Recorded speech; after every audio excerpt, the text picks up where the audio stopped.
ಏನು ಜೇವರ್ಗಿ ತಾಲೂಕಿನ ನರಿಬೋಳು ಮತ್ತು ಚಾಮನೂರು ತಾಲೂಕಿನ ಚಿತ್ತಾಪುರ ತಾಲೂಕಿನ ಚಾಮನೂರು ಗ್ರಾಮದ ನಡುವೆ ನಡೀತಕ್ಕಂಥ ಭೀಮಾ ನದಿಗೆ ಒಂದು ಸೇತುವೆ ಆಗಬೇಕು ಅಂತೇಳಿ ಸುಮಾರು ವರ್ಷಗಳ ಹೋರಾಟದ ಫಲವಾಗಿ ಒಂದು 9 ವರ್ಷದಿಂದ ಸೇತುವೆಗೆ ಚಾಲನೆ ಸಿಕ್ತು. ಆದರೆ ಚಾಲನೆ ಸಿಕ್ಕ ಮೇಲೆ ಬರೀ ಒಂದೂವರೆ ವರ್ಷದಲ್ಲಿ ಸುಮಾರು 75% ಕೆಲಸ ಮಾಡಿದರು. ಜನರಿಗೆ ಭಾಳ ಖುಷಿ ಆಯಿತು. ಇನ್ನೊಂದು ವರ್ಷನಾಗ ಪೂರಾ ಸೇತುವೆ ಆಗ್ತದೆ. ನಾವು ವಾಡಿಗೆ ಹೋಗ್ಬೇಕಾದ್ರೆ ಬರೀ 8 ಕಿಲೋಮೀಟ್ರಕ್ಕೆ ಹೊಳೆ ದಾಟಿದ್ರೆ ನದಿ ಸೇತುವೆ ದಾಟಿ 8 ಕಿಲೋಮೀಟರ್ದಾಗ ನಾವು ವಾಡಿಗೆ ಹೋಗ್ತೀವಿ.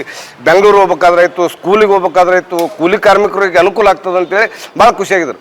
ಆದರೆ ಯಾವಾಗ ಸುಮಾರು 25% ಏನು ಕೆಲಸ ಉಳಿತು ಅದು ಸುಮಾರು 7 ವರ್ಷದಿಂದ ಬರೀ 3 ಕಾಲಮ್ ಹಾಕಿದ್ರೆ ಚಾಮನೂರು ಸೇತುವೆ ಪೂರ್ಣ ಆಗ್ತದೆ. ನರಿಬೋಳದು 3 ಕಾಲಮ್ ಹಾಕಿದ್ರೆ ಸೇತುವೆ ಮುಗ್ತಾ. ಈಗ 7 ವರ್ಷ ಆಯಿತು, ಅದು ಒಂದು ಪುಟ್ಟಿ ಮಣ್ಣೂ ಆಗ್ತಾ ಇಲ್ಲ, ಅಲ್ಲಿ ಒಂದು ಪುಟ್ಟಿ ಸಿಮೆಂಟ್ನೂ ಆಗ್ತಾ ಇಲ್ಲ. ಅದು ಯಾಕಂತ ನಾವು ಹಲವಾರು ವರ್ಷಗಳಿಂದ ಎಲ್ಲರಿಗೆ ಮನವಿ ಕೊಟ್ಟಿವಿ, ಹೋರಾಟ ಮಾಡಿ ಮಾಧ್ಯಮಗೋಷ್ಠಿ ನಡೆಸೀವಿ. ಒಂದಿಷ್ಟು ಸರಿ ಬಿಲ್ ಪೆಂಡಿಂಗ್ ಅಂದರು. ಆಗ ಇಲ್ಲಿ ಬಿಲ್ಲೂ ಕ್ಲಿಯರ್ ಆಗ್ಯದ. ನೀವು ತೋರಿಸ್ತೀನಿ ನಿಮ್ಗೆ. ಬರೀ 3 ಕಾಲಮ್ ಹಾಕಿದ್ರೆ ಸೇತುವೆ ಮುಗಿತದೆ, ಪೂರ ಕಂಪ್ಲೀಟ್ ಆಗ್ಯದ. ಆದರೆ 3 ಕಾಲಮ್ ಹಾಕ್ಲಿಕ್ಕೆ 7 ವರ್ಷ ಇದ್ದರೂ ಕಾಲಮ್ ಆಗ್ತಾ ಇಲ್ಲ. ಮತ್ತು ಇವತ್ತಿನ ದಿವಸ ಅದು ಆಯ್ತು ಅಂದ್ರೆ ಏನು ಅನುಕೂಲ ಆಗ್ತದೆ ಜನರಿಗೆ ಅಂದ್ರೆ, ಸ್ಕೂಲ್ ಹೋಗೋರಿಗಾಗಿರ್ಬೋದು, ಬೆಂಗಳೂರು ಹೋಗೋ ಕೂಲಿ ಕಾರ್ಮಿಕರಾಗಿರ್ಬೋದು. ಈಗ ಬೆಂಗಳೂರು ಹೋಗ್ಬೇಕಂದ್ರೆ ಜೇವರ್ಗಿಗೆ ಬಂದು ಬೆಂಗಳೂರು ಹೋಗ್ಬೇಕು. ಆದ್ರೆ ಆಸ್ಪತ್ರೆಗೆ ಹೋಗ್ಬೇಕಾದ್ರೆ ಹಂಗೆ ಹೋಗ್ಬೇಕು. ಆದ್ರೆ ಅದು ಸೇತುವೆ ಆಯಿತು ಅಂತಂದ್ರೆ ಬರೀ 8 ಕಿಲೋಮೀಟರ್. ಚಾಮನೂರಿಗೆ ಹೋದ್ರೆ ಬರೀ ವಾಡಿ 8 ಕಿಲೋಮೀಟರ್, ಶಾಬಾದ್ 8 ಕಿಲೋಮೀಟರ್. ಈಗ ದೇವಸ್ಥಾನ ದಂಡಗುಂಡ ಬಸವಣ್ಣ ಆಗಿರ್ಬೋದು, ಅಲಕಟ್ಟಿ ವೀರಭದ್ರೇಶ್ವರ ಆಗಿರ್ಬೋದು, ಎಲ್ಲಿಗೆ ಹೋಗ್ಬೇಕಾದ್ರೆ ಕಡೆ ಸೇತುವೆ ದಾಟಿದ್ರೆ 10-20 ಕಿಲೋಮೀಟರ್ದಾಗ ಎಲ್ಲ ದೇವಸ್ಥಾನಗಳು ಅಷ್ಟು ಅನುಕೂಲ ಅದ. ಮತ್ತು ಎಲ್ಲಕ್ಕಿಂತ ವಿಶೇಷವಾಗಿ ವಾಡಿನಿಂದ ಸಿಮೆಂಟ್ ಲಾರಿಗಳಾಗಿರ್ಬೋದು ಹೋಗ್ಬೇಕಾಯ್ತಂದ್ರೆ, ಈಗ ಜೇವರಿಗೆ ಹೋಗ್ಬೇಕಾಯ್ತು, ಬಿಜಾಪುರಕ್ಕೆ ಹೋಗ್ಬೇಕಾದ್ರೆ ಸುತ್ತಾಕೊಂಡು ಹೋಗ್ಬೇಕು. ಈ ಚಾಮನೂರು ಮೇಲಿಂದ ಹೋಗ್ಬೇಕಾದ್ರೆ ಜೇವರಿಗೆ ಬರೀ 16 ಕಿಲೋಮೀಟರ್, 20 ಕಿಲೋಮೀಟರ್, 24 ಕಿಲೋಮೀಟರ್ ವಾಡಿಗೆ. ಹಿಂಗೆ ಬರ್ಬೇಕಾದ್ರೆ 70-80 ಕಿಲೋಮೀಟರ್. ಇಷ್ಟೆಲ್ಲ ಅನುಕೂಲ ಇದ್ರೂ ಕೂಡ ಜನಪ್ರತಿನಿಧಿಗಳು, ಜಿಲ್ಲಾಡಳಿತ, ಸರ್ಕಾರ ಯಾಕೆ ನಿರ್ಲಕ್ಷ್ಯ ವಹಿಸ್ತಾರ ಅಂತಕ್ಕಂಥ ರೀತಿಯಲ್ಲ. ಹಾಗಾಗಿ ಸುತ್ತಮುತ್ತಲಿನ ಗ್ರಾಮಸ್ಥರು ರೊಚ್ಚಿಗೆದ್ದಿದ್ದಾರೆ, ನಿರಾಶೆಯಾಗಿದ್ದಾರೆ. ಹಾಗಾಗಿ ಇದೇ ಅಧಿವೇಶನ ನಡೆಯುತ್ತಿರೋದ್ರಿಂದ ಬೆಳಗ್ಗೆ ಅಧಿವೇಶನದಲ್ಲಿ ಅದಕ್ಕೆ ದುಡ್ಡು ಇಟ್ಕೇಸಿಂದ ಕೆಲಸ ಪ್ರಾರಂಭ ಮಾಡಲೇಬೇಕನ್ನೋ ಉದ್ದೇಶದಿಂದ ಇದೇ 11ನೇ ತಾರೀಕು ಅದೇ ಸೇತುವೆ ಮೇಲೆ, ಅಪೂರ್ಣಗೊಂಡಿರ್ತಕ್ಕಂಥ ಸೇತುವೆ ಮೇಲೆ ಸುತ್ತಮುತ್ತಲಿನ ಗ್ರಾಮಸ್ಥರು ಏನದ ಧರಣಿ ಮಾಡ್ತಾ ಇದ್ದೀವಿ. ಹಗಲು ರಾತ್ರಿ ಧರಣಿ. ಅಲ್ಲಿ ಕೆಲಸ ಪ್ರಾರಂಭವಾಗುವವರೆಗೂ ಕೂಡ ಹೇಳ್ಬಾರ್ದಂತಕ್ಕಂಥ ಒಂದು ನಿರ್ಧಾರವನ್ನು ಮಾಡಿದ್ವಿ.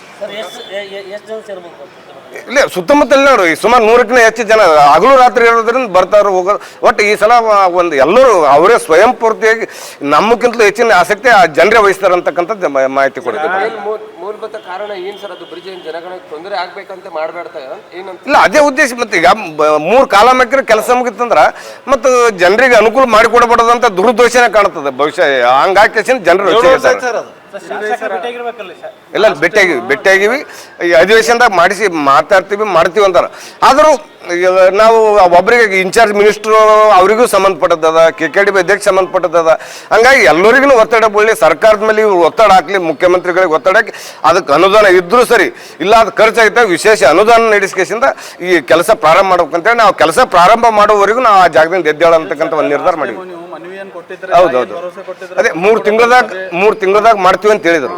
ಆದ್ರೆ ಇನ್ನು ಅದು ಸಮಯ ಕಲ್ತಲ್ಲಿ ಈ ಅಧಿವೇಶನದಾಗ ಮಾಡ್ತೀವಿ ಅಂತ ಹೇಳಿದಾರೆ. ಆದರೂ ಹಿಂಗಾಗಿ ನಾವು ಅಧಿವೇಶನದಾಗ ಬರೀ ಮಾತಿನ ಮೇಲೆ ಇದು ಬೇಡ, ನಾವು ಕುಂತ ಮೇಲೆ ಅಲ್ಲಿ ಬಂದು ಕೆಲಸ ಚಾಲನೆ ಮೇಲೆ ನಾವು ಹೇಳ್ಬೇಕನ್ನೋ ಒಂದು ನಿರ್ಧಾರ ಮಾಡಿದ್ವಿ. ಇಲ್ಲ, ಮತ್ತೆ 7 ವರ್ಷ ಐತಿ, ಇನ್ನೂ ಏನು ಭರವಸೆ ಮಾಡ್ಬೋದು. ಹಂಗಾಗಿ ಜನರು ಅದೇ ಜಾಗದ ಮೇಲೆ ಕೂಡ ಆಗತಕ್ಕ ಹೇಳೋದೇ ಬೇಡ ಅಂತಕ್ಕಂಥ ಒಂದು ನಿರ್ಧಾರಕ್ಕೆ ಬಂದವ. ಹಂಗಲ್ಲ, ಈಗ ಹಳಿ ಪೆಂಡಿಂಗ್ ಈಗ ಒಂದು ಬಜೆಟ್ ಇಟ್ಟಿರ್ತಾರ. ಒಂದು ಬಜೆಟ್ ಇಟ್ಟಾಗ 6 ವರ್ಷ 7 ವರ್ಷ ಆದ ಕೂಡಲೇ ಬಜೆಟ್ ಹೆಚ್ಚಾಗಿರ್ತದೆ, ಸಿಮೆಂಟ್ ರೇಟ್ ಹೆಚ್ಚಾಗಿರ್ಬೋದು. ಹಂಗಾಗಿ ಸ್ವಲ್ಪ ಪೆಂಡಿಂಗ್ ಇದ್ದಿರ್ಬೋದು. ಈಗ ಅದಕ್ಕೆ ಏನು ಉಳಿದಣ ಏಟ್ ಬೇಕಂತ ಅಷ್ಟು ಇಡ್ಬೇಕು ಈ ಅಧಿವೇಶನದಾಗ ಅಂತಕ್ಕಂಥದ್ದು ಎಲ್ಲ ಜನರ ಒಂದು ಆಗ್ರಹ.